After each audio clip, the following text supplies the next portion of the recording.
Hi, I'm Ryan, and I weigh over 600 pounds.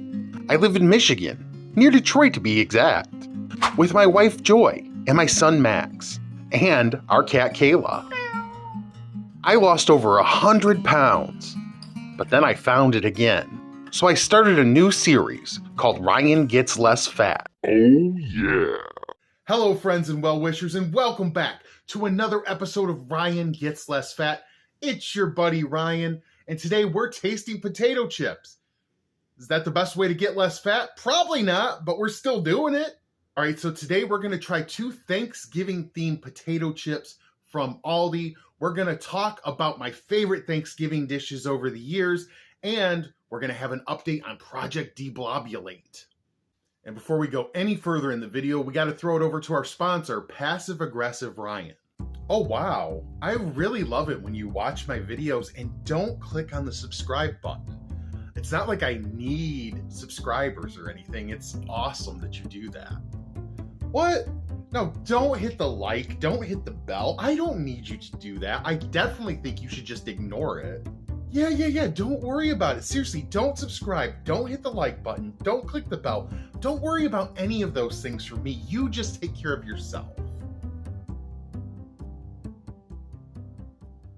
So first off, and before I get into this, my wife brought up a good point the other day. She said, should you be eating potato chips on a show called Ryan Gets Less Fat that's supposed to be about you trying to lose weight? And I think that's a fair criticism, and now that she's not here, I'm going to answer her. And I'm going to say my way of losing weight has always been not to cut any foods out of my diet, but to make sure they stay in my calorie count and then to enjoy them in moderation. So I think it's fine to have a snack. It's fine to have some chips. You just can't go buck wild like I normally do. First off, we're going to try the garlic mashed potatoes. Ooh, they're wavy potato chips.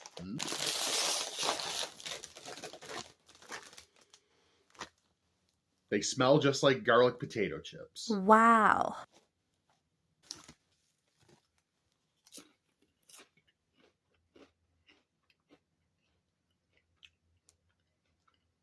Interesting.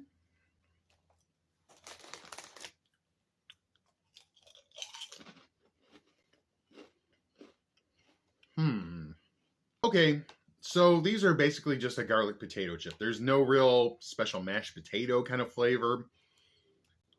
They're okay. I'm going to give them like a 4 out of 10.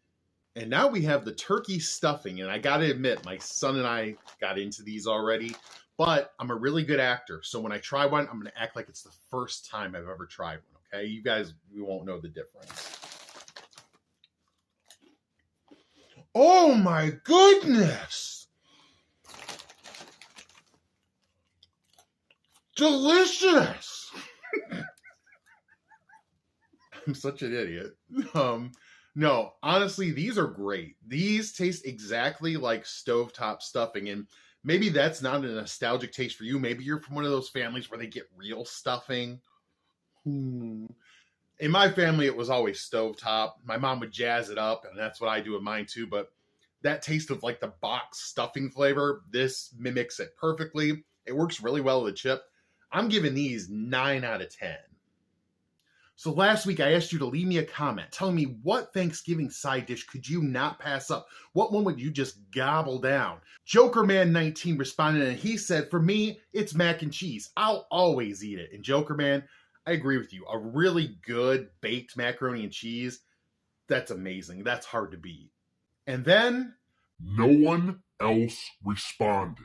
this video has over 500 views at this point. I have over like 25 comments, and not one of you answered my question, except for Jokerman. So we're instituting viewer rankings. So this week, Jokerman, you are number 1. You are my best viewer. Number 2, pretty much everyone else. Any of you who have watched this but didn't respond to me, you're at number 2. Number 3, it's Joel. Joel, you know what you did. The holidays are stressful for everyone. You got to plan, you got to cook, you got to have people over to your house or go to people's houses. You got to go to this family members, that family members. You got to make sure you don't leave Aunt Linda out, because if you leave Aunt Linda out, she's going to be mad and she's going to talk to your mom, and then your mom's going to talk to you, and then you got to hear about it. If you're watching your calories, there's an extra level of stress added, because it's the time when there's all these good foods and drinks and you want to partake in them, but you know you probably shouldn't overindulge. And I don't know about you, but for me, there's a lot of nostalgia wrapped up in the holidays, especially Thanksgiving. My mom passed away in 2016, and the holiday dinners she would put on were legendary in our family. Everyone would gather together, and we would have a great time and great food, and copious amounts of food. Like enough to feed an army. A literal army could have come through. And for me, there's 3 dishes that I just can't pass up because they scream Thanksgiving to me. First is sage stuffing. This is something my mom made. I make it now, and no offense to mom, but I think I make it better. And it's really simple. It's just stovetop stuffing mixed with sage sausage, onions, celery, some spices. You kind of jazz it up, you bake it off. It's amazing. It's delicious. Then we have the very famous broccoli rice dish, as it is known in our family. It's a broccoli, rice, and cheese casserole. I think most people have probably seen something like it.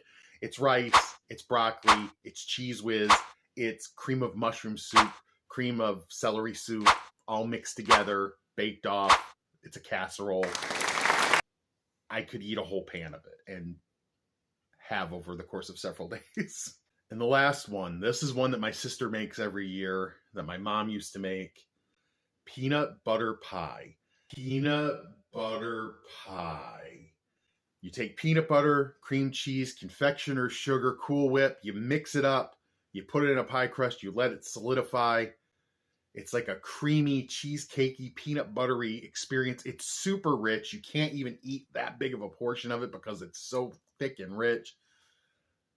Oh my God, I love it. It's so bad for me, but I know I'm going to eat it.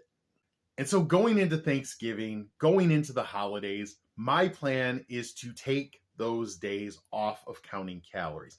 And everyone has their own way of doing things, and I'm not saying this is what you should do. Look at me. Don't take diet advice from me. Until this works, don't listen to anything I say. This is just what I'm doing. But for me, I know I'm going to overindulge on those days. On Thanksgiving, on Christmas Eve, on Christmas, I'm taking those days off of calorie counting. And the way I look at it is if I can stay under my calorie goals every other day through the end of the year, I'm going to be fine.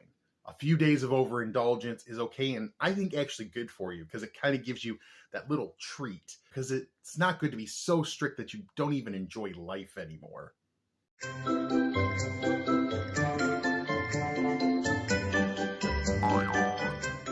And now it's time to talk about Project Deblobulate. Last week, I set myself a goal of adding 30 minutes of physical activity to every day. 10 minutes of lifting weights, 10 minutes walking in place, and 10 minutes for a dance party. How did I do? I got a big fat failure on that one, folks. 6 days, I did great. Yesterday, I did my walking, I did my weightlifting, and I fell asleep before my dance party. Completely forgot about it.